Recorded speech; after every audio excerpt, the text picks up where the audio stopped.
Hey, welcome back to the podcast. Today, I am talking to Lucia Piseddu. She is the founder of the BD School, Business Development School, which is the first educational platform entirely dedicated to business development. And they're on a mission to help business development pros around the world level up their skill set and get better results and greater results in their jobs and companies. Lucia, welcome to the pod. Thank you, Raul. Thank you. I'm really excited to have you on because I love knowing different perspectives from the sales front. Because, I work with founders, founder led sales, sometimes with in teams in house, and they have sales teams internally, and they're always working. But typically, the teams in house I work for in B2C, but in B2B, I think there's a new trend of founder led sales, the founder being out there producing Mhm. content, thought leadership, and then driving people to the company and or the brand. So I'm really fascinated with how the selling ecosystem, the sales, not sales itself, because selling is always to serve people, but like the ecosystem, how that is being done with digital is transforming. And I'm curious to start picking your brain off of what is the most exciting thing in sales today from your perspective? Oh, well, that's an interesting question. It's a good question. The founder led sales, so let's say it's a trend, but I don't think that's, well, of course, the founders are always the first ones to put their face on it. Not always. I have to say some founders are a bit more shy, so they don't really put their face on it that much. But yeah, of course, it's always easier when it comes from the founder, right? But I think in general, I mean, it's in the future, is not, or in the future, in the now, because now we're already in the future. It cannot be a responsibility only of the founders. Like you see now that more and more companies are accepting to having their team be more vocal, more present on social Mhm. media. And I have a few examples, people that I follow now for a long time. Honestly, I have no clue which company they were actually working for, but Mhm. some of them, they were marketers, some of them were business developers, some of them were sales, like completely like random positions at random companies. I remember them. I don't necessarily remember the company, right? And I Mhm. remember them because they had something interesting to say, or the way they were saying it was interesting. So this to say, obviously, founders, I think they understood it first because, well, it's our job, right? At the end of the day, everything, the growth of our company, the survival of our company really depends on us, right? So Mhm. we should be the first ones to kind of give the example. But I think moving forward, every commercial role should have a bit of visibility online. And Mhm. I have to say, this is also something I actually struggle a lot with when we train business developers. Like, punctually in every training, there is a section dedicated to LinkedIn. And I'm always like, come on, guys, you have to post more, you have to do this, you have to do that. Nothing. You can put all the statistics in the word, but that doesn't really happen. So I think as founders, we can really set the example, but we can also be like sort of a business case, right? Because then if you see whatever founder they just start, maybe they're solopreneurs, right? And they're Mhm. starting with their own agency or something like that. I've seen a lot popping up on LinkedIn, actually, people that just start sharing their content. They become such thought leaders, but I think thought leaders is also one of these buzzwords, right? It's a That goes around. buzzword. Yeah, totally. But you see, these people are just very passionate about what they're doing. They found the formula to make it work for themselves. And then Mhm. you see them very rapidly growing. Like you see them hiring people, you see them coming up with the new products. So really moving from an agency model to an actually product and so on. And that goes really fast, which really goes to show how important it is to be on social media, to be active. I mean, not necessarily on social media, but be online somewhere. Yeah. Because I always say it's not necessarily just LinkedIn or any other social media. It's just about being present where your customers are. So if they are on whatever Quora or Reddit or any other place in the internet, it's your responsibility to be there for sure. The awareness component. Yeah. And I think the interesting part when you're talking about business development, it tends to fall under the function of sales. And to your point, it's not always just the founder, like founder led sales and founder led, like thought leadership or center of gravity is a good term. I think it makes more Mhm, a lot more sense because you want to attract the right people who are going to be in your orbit versus just be known like, oh, I wrote a bestseller book, but it's mhm, not no one that you want to have read it is actually reading it. But I think the other component too is like big brands have micro influencers like within the company who mhm. work for the company who post on behalf of the company and they're leverage social to do that. So the the matrix, I suppose, of all of that is the core principles of generating business, right? You have people who don't know who you are, which is typically known as a cold audience, people who know somewhat of who you are and what you do. There's different degrees to that, but that's someone who may be your warm audience.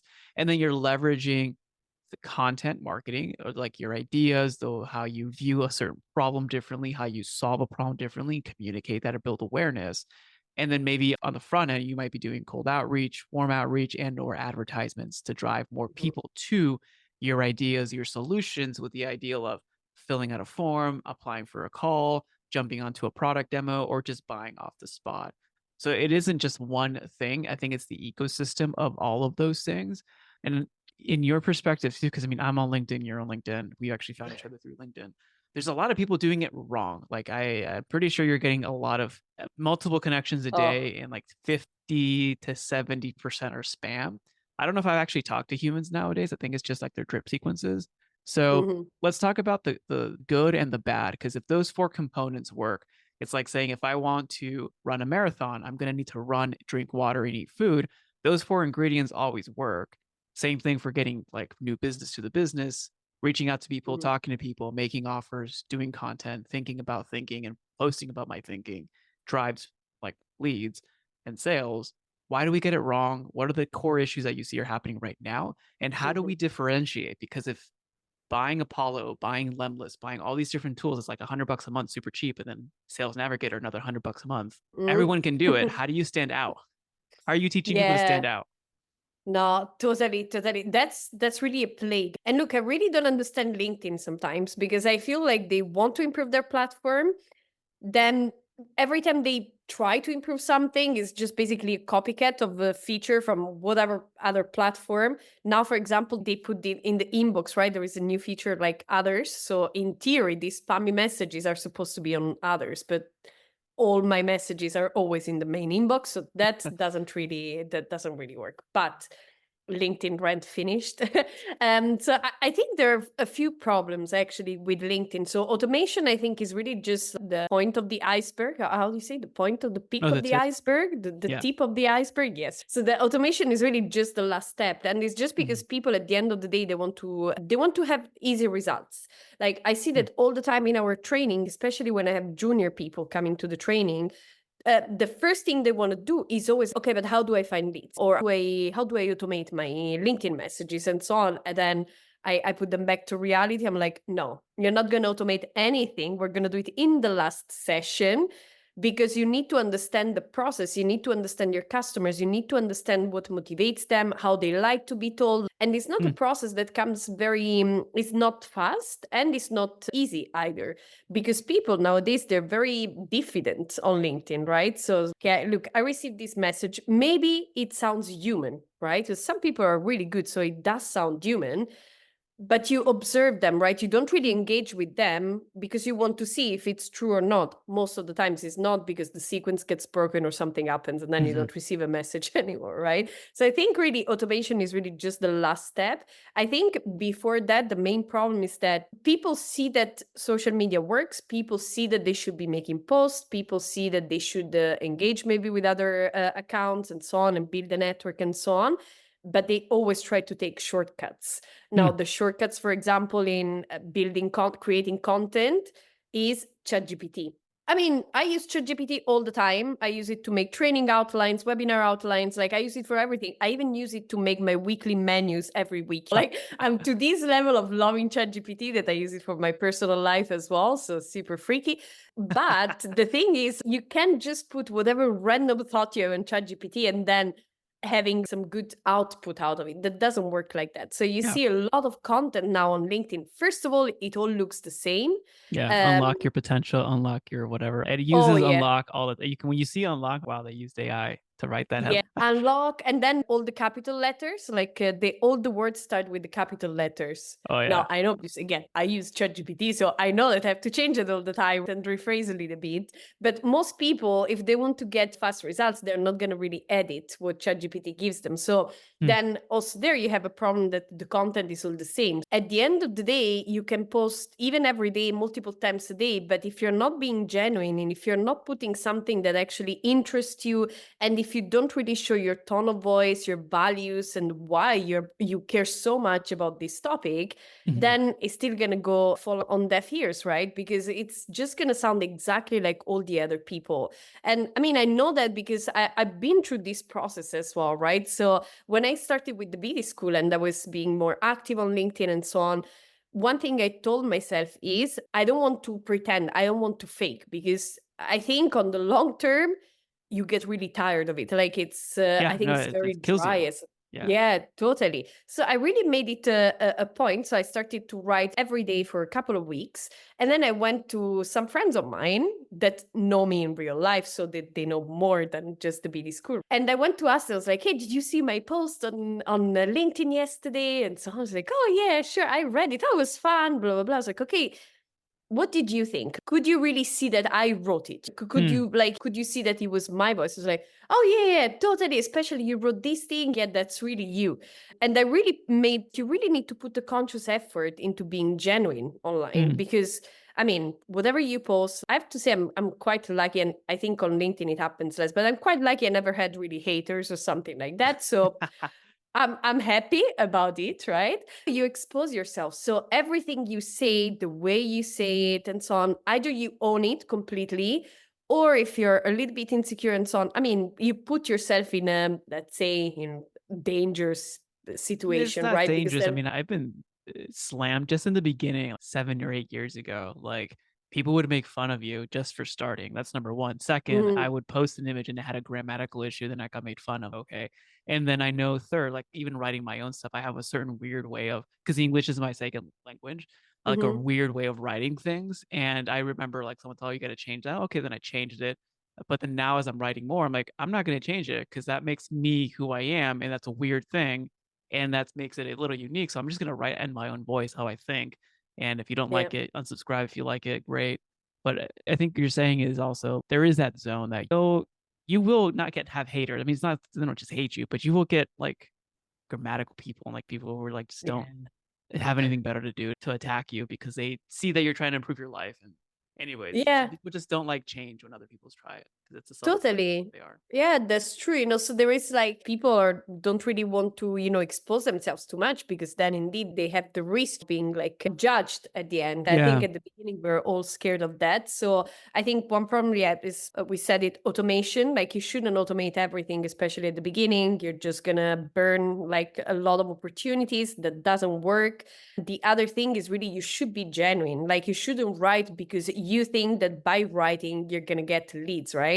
Which is, by the way, have a sort of like internal fight with all the LinkedIn gurus that are always posting the same carousel on how to get leads on LinkedIn, how to write posts on LinkedIn. Because then again, like people don't really filter out. They're like, oh, look at this guy, he has so many likes. If I do the same, I'm gonna get the same.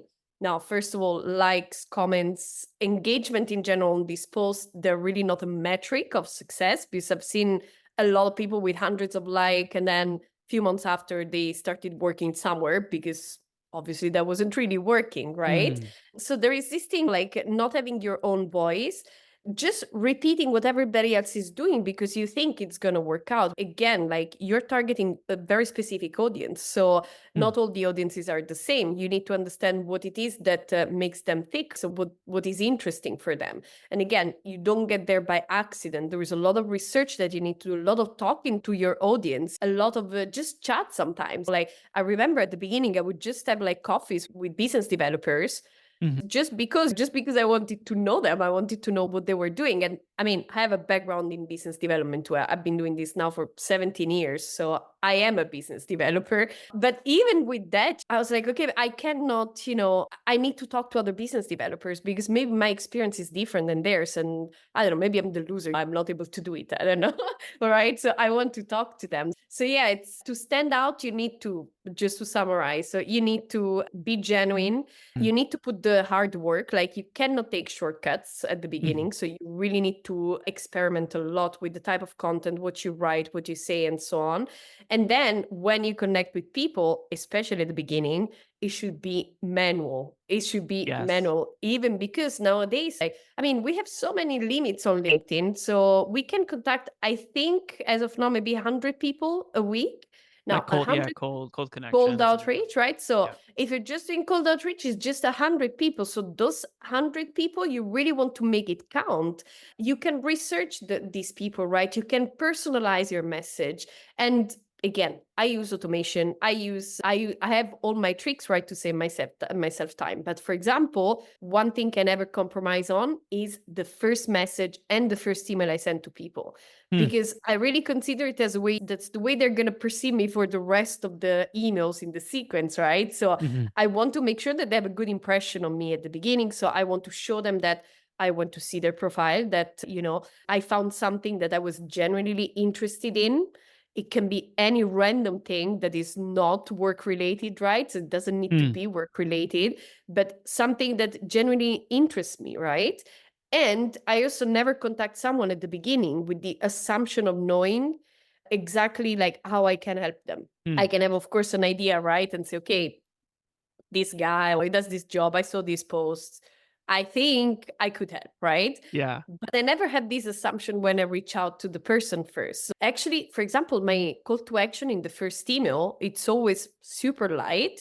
And it's, hey, Mark, I would like to get to know each other better. Would you be open to that? Something super light, That's like there like a is light no connection. Interesting. meeting. Yeah, there is no email, no connection, no like book a call or something like that. It's Hmm. really, I think we have something in common. Let's talk and let's see. And I Interesting. found out that this call to action actually is the best performer of all, because I think like it really makes the person like feel like they have a choice, first of all, if Mhm. they want to talk to you or not. It's not just book a call or I'm going to sell you something immediately. I try to put really a lot of effort into finding these things we have in common, and then obviously linking them back to the BD school, right? And to Hmm. what we do here, but never in a pushy way in the first email, right? Then in the messages after, they're automated. So I try to target a little bit by persona, and then I try to provide them with something valuable. It might Hmm. be a framework that we developed. It might be a report. It might be anything else, right? That can help them to do their job better. So yeah, it's really about this. Like it's about not finding shortcuts, finding your own voice and understanding your customers, and then putting the work in it. That's, That's the key. hard Put work. the work. I mean, let's actually talk about. So I have two questions that I really want to dive into. One, like tactical stuff, and then also another one, like a business as a business owner front. On the tactical fronts, I mean, you mentioned fear. You mentioned being in your own comfort zone and getting out of that.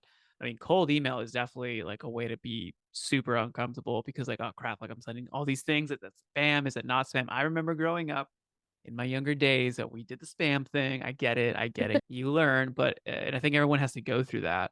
But then you figure out, wow, it either doesn't work or I have to do this, but tens of thousands of times for it Hmm. to work at scale. And then you have the number question, and then okay, if I put all this effort into building, the volume game always works. If I send 1,000 whatever emails, I will get whatever 5, 10% replies from those. It'll Hmm. be like book call. It always works. The number game does compound, but I think you can work smarter.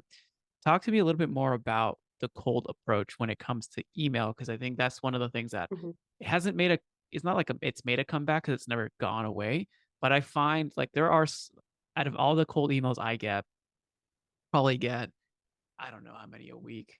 I would say less than 1% are cool. Oh, that was a cool approach. Like less than 1%. And I actually respond back. But then they responded back with a slam copy and paste thing. I'm like, okay, never mind. You lost me. Tell me more about the approach that you are seeing work well with cold email. You mentioned that the call to action at the beginning was pretty soft. One of the Hmm. ones that I used on LinkedIn is like, hey, how can I be of value? Like, if Hmm. I've engaged with you, I saw your stuff, I have XYZ. How can I be of value? Do you want me to post something on LinkedIn? Who can I introduce you to? Like being cool and showing that you're human. But how do you do that with email? Because email is literally text.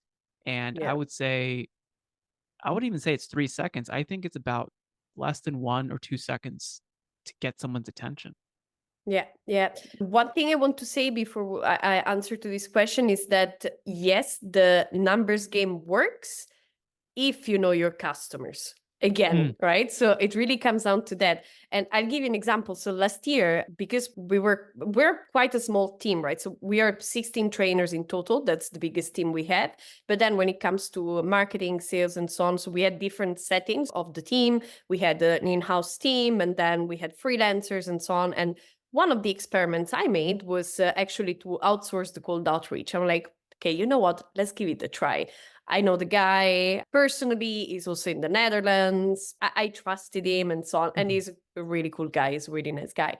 And I said, let's try it, right? If it works, why not? So we did this attempt, right? And we did it for a couple of months, maybe a little bit more, 3 months or so. And we contacted really a lot of people, like thousands of people, like every month, like maybe it was 1,000 per month or so. And of course, we did get a few good responses, but compared to the people we reached out to, the conversion rate was so small. Like it was Mm. really like ridiculously small. So I'm like, okay, this is not working, because when I was doing cold outreach and we were doing really small volumes, like really quality over quantity. So we would do 5 emails each per day. So it was maybe 15, 20 emails a day. So to new Mhm. contacts, because we were 3 or 4, depending on the time. And with this very small amount of contacts, we would always get positive replies consistently.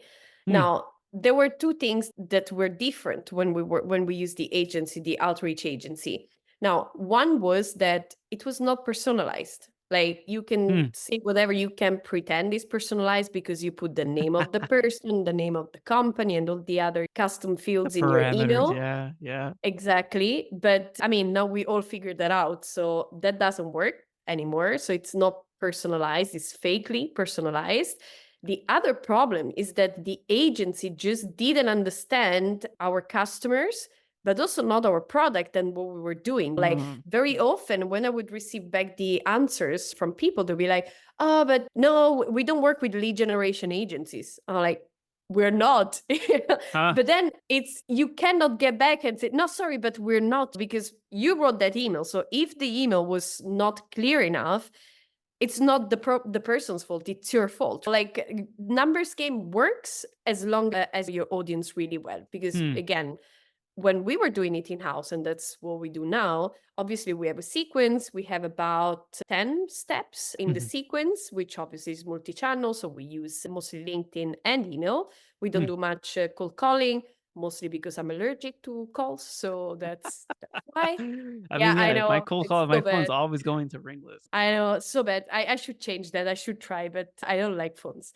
But basically, what we do is really we spend a lot of time, first of all, on the targeting. So we really Uh-huh. choose companies that we would like to work for, and then obviously companies that we feel like we have something in common, or we see as a really good client to have, a good name, or we love their products, we love their values, right? So we really choose companies that we really like to work with, and that of Mhm. course match with our buyer persona and customer profiles. Once we had this list, then we really spend a lot of time to customize our approach on the first email. Mm. Now, we don't customize all the other emails. Now, the other emails are customized per persona, let's say. Mhm. But the first one is highly customized, meaning we spend time like about at the beginning. If I have a new team member, this person is going to spend between 30 to maybe 60 minutes on this one email. But what we do, and my way of training the team, and we also teach it to actually our students at the BD school. Basically, what we do is I ask the team basically to go on each profile, and then on a spreadsheet write down like all the things that they found interesting about Mm. them.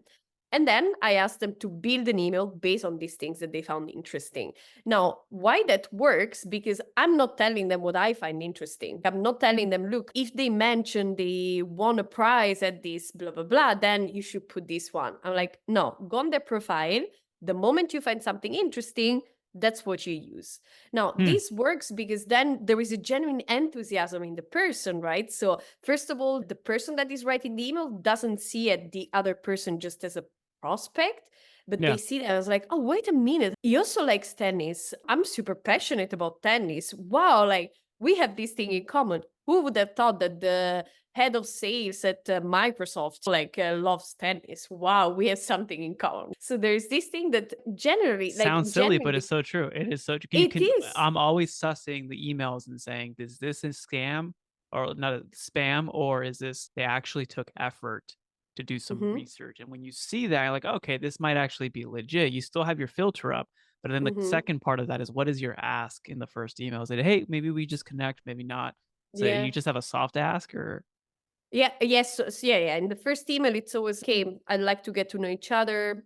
would you be open to that? And then I think why this works and why personalizing the first email is so important, because it's really like the first impression you give to the person, right? And I Mm, mean, imagine you're reaching out, like when we work with B2B, like many of our customers are big corporates, right? Which means they're handling a lot of money, a big budget, right? So why should they trust someone with their business that doesn't even take the time to just check their profile and yep. say, okay, this is what we have in common. So at the end of the day, it seems so basic, but it's really like how you're building trust with people. So it's Mm, really, I genuinely care about you. I'm not sure if I can help you, but you seem cool, right? So let's yeah. get to know each other.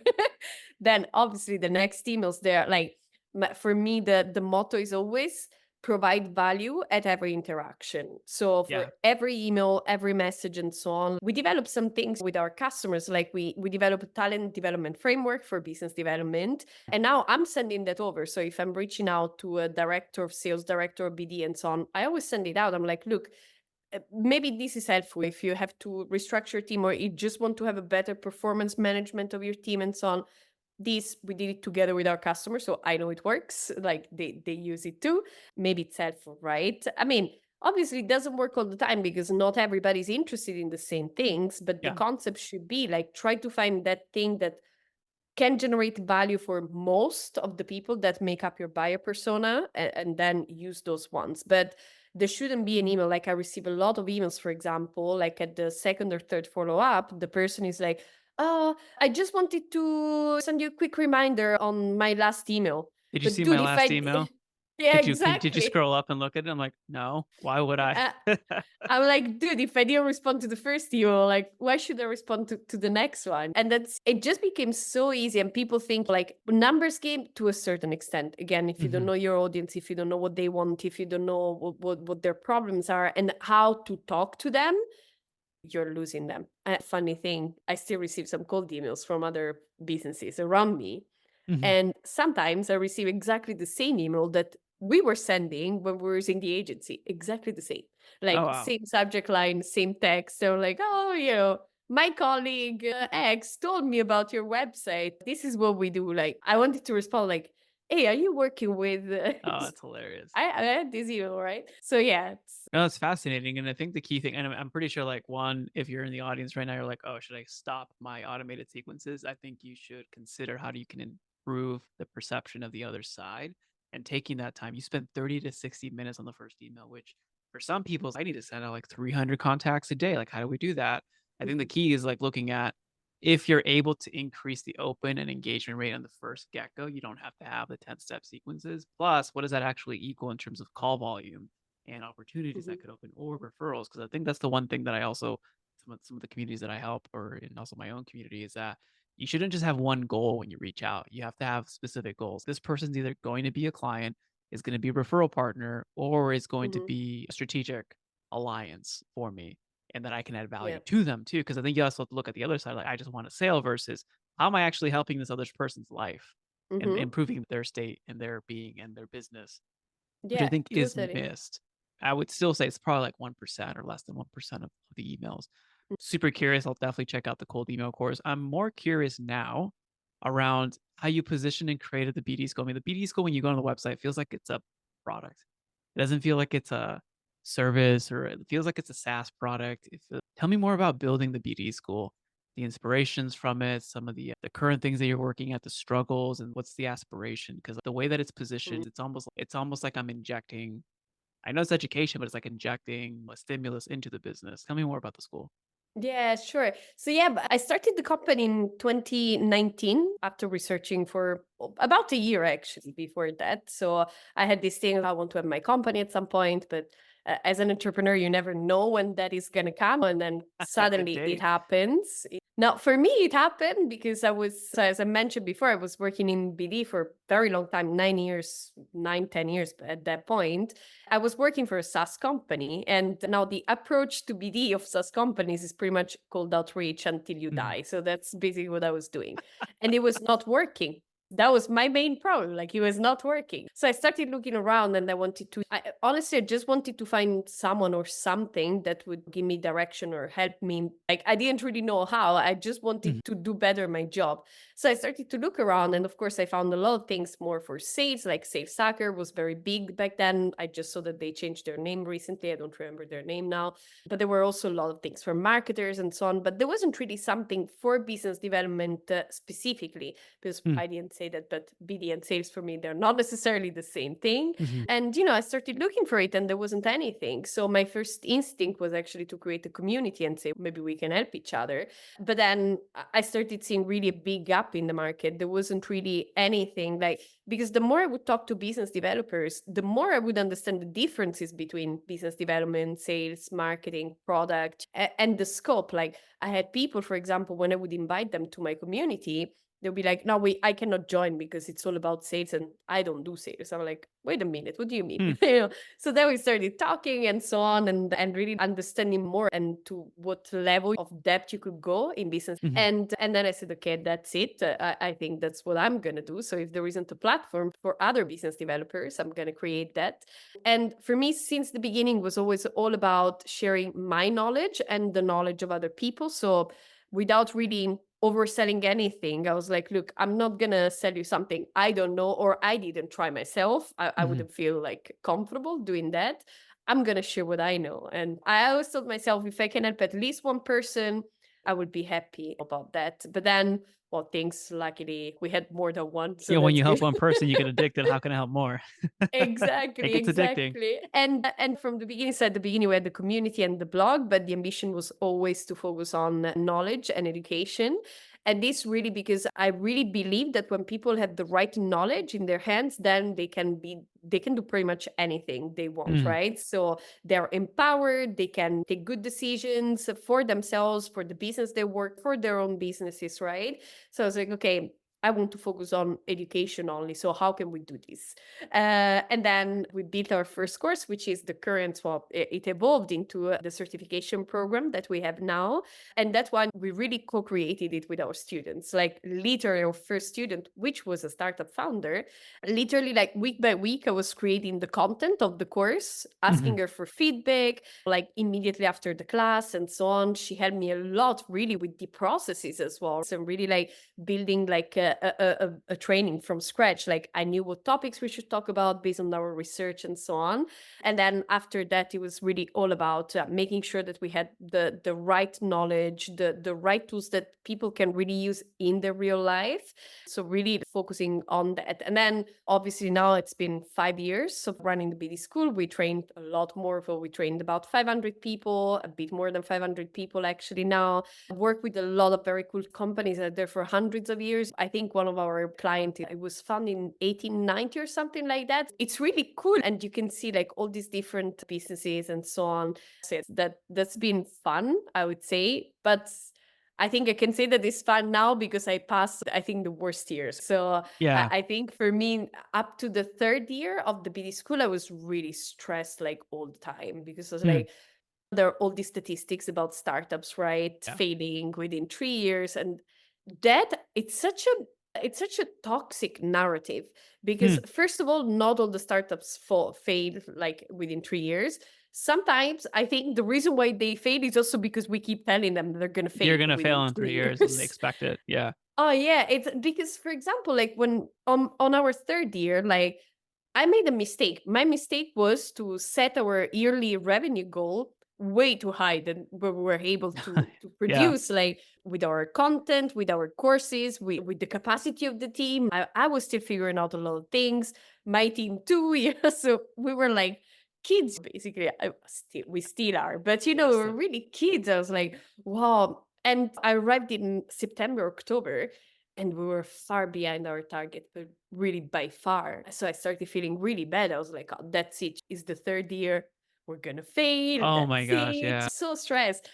And then my mom, so I'm Italian, right? So obviously moms have a very big role in our lives. And then at some point she told me like, but maybe you should be less ambitious. I was like, what are you talking about? Less ambitious? What do you mean? But you're so stressed. I mean, even if you don't make it, what's the big deal? I was like, Yeah, that's true. Actually, it's Yeah. nothing happens because it's all about me at the end of the day.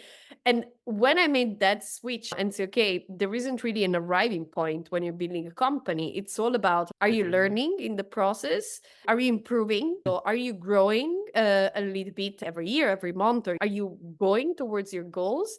When I made that switch, everything became a little bit easier. And then actually things started to pick up and everything was good. That's incredible. Yeah, but I think as entrepreneurs, we really have to be careful with that because sometimes, like, it is difficult. There are many moments in which you're like, why am I doing this? So Mhm. it's so difficult. Like, I remember a couple of times, like 2 years in the BD school, I went on LinkedIn. I woke up at 4 a.m. I couldn't sleep. I had insomnia that period. It was horrible. I said, Mm. that's it. I'm going to look for a job now. I'm done. So then I went on LinkedIn and I started looking for business development jobs and so on. And then I was checking the job description. Okay, but this is not good.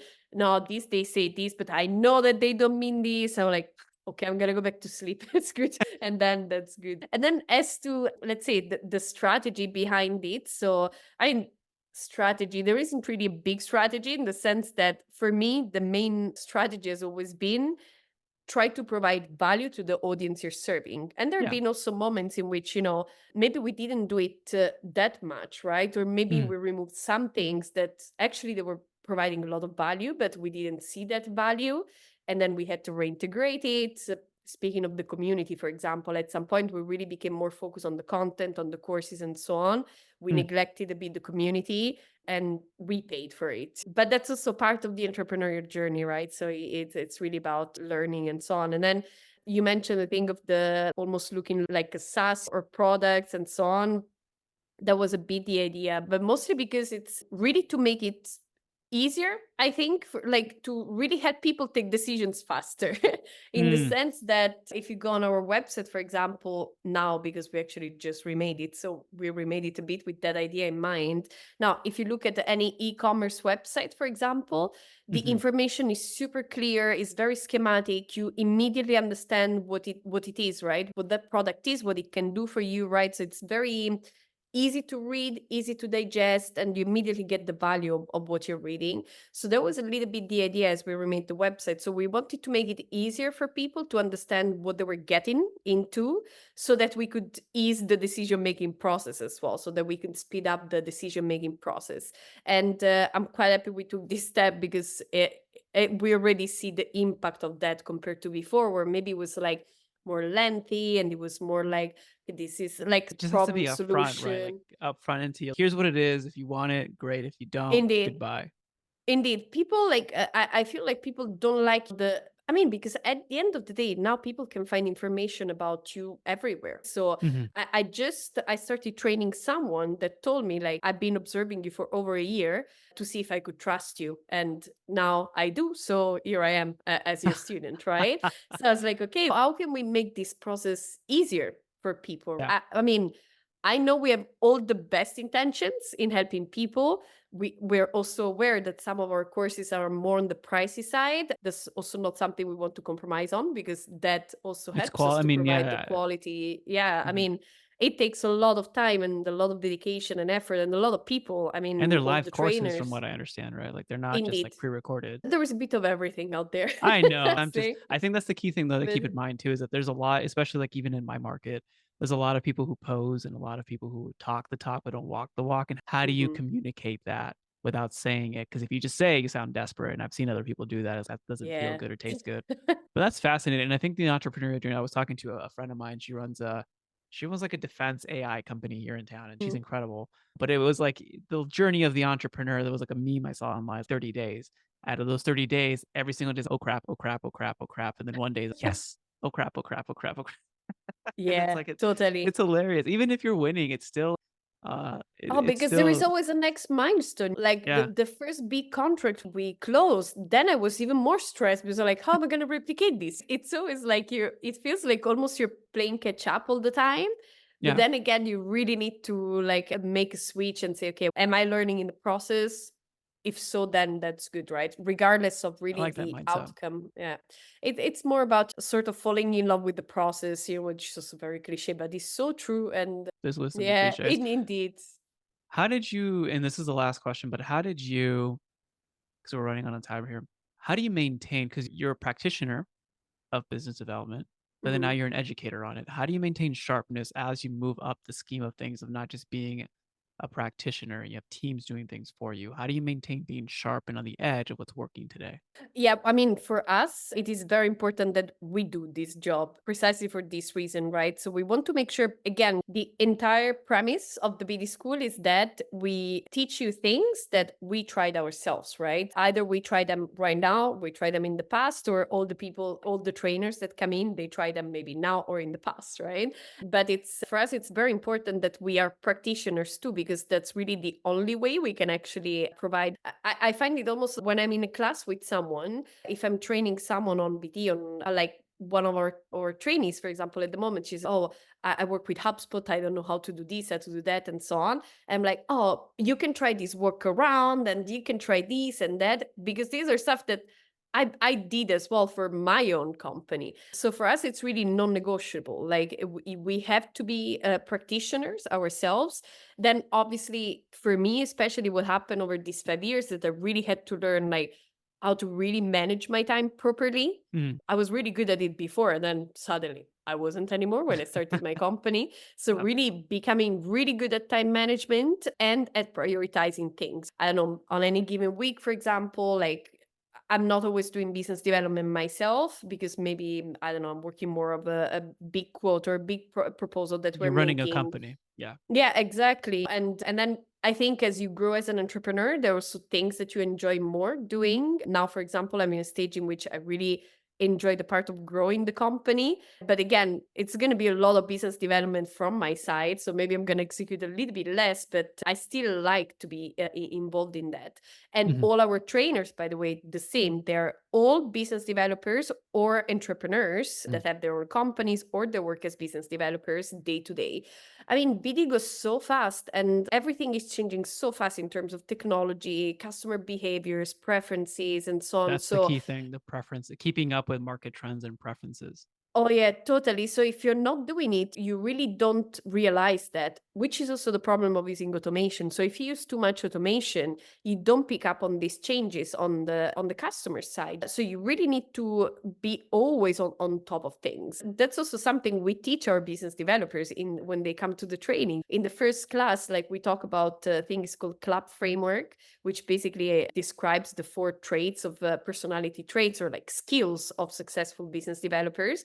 Now, Mm. the L in CLAP is actually learning agility. Where, look, you always need to be on top of things. You need Mm. to be on top of trends. You need to talk to your customers and really understand how they're changing, what is changing. Is there a new competitor? What are they doing? What can you steal from that? So it's really about like, and if you don't do it yourself, then yeah, you really lose touch with it. And I've had it several times in these 5 years when I was mostly like, if I was more focused on internal things at the BD school, like managing a team and preparing the strategy and doing this and doing that and so on, I was talking less to my customers. Mm. And because of that, also the decisions I was taking were Or lesson. affected by it. Yeah. Yeah. So now I'm like, okay, I don't care. I want to do it. Plus, I like to do it. I like to do business development myself. So it's It's a I good thing. love Yeah. that. Indeed, indeed. Oh, I love Lucia. Thank you for being generous with your time here with us. I think the finals, where can people go to find you, learn more about you, and thank you for being on today. Yeah, thank you so much, Raul. It was fun. We'll put the links to connect with you on the show notes. Yeah, perfect. LinkedIn is my favorite one. So go ahead.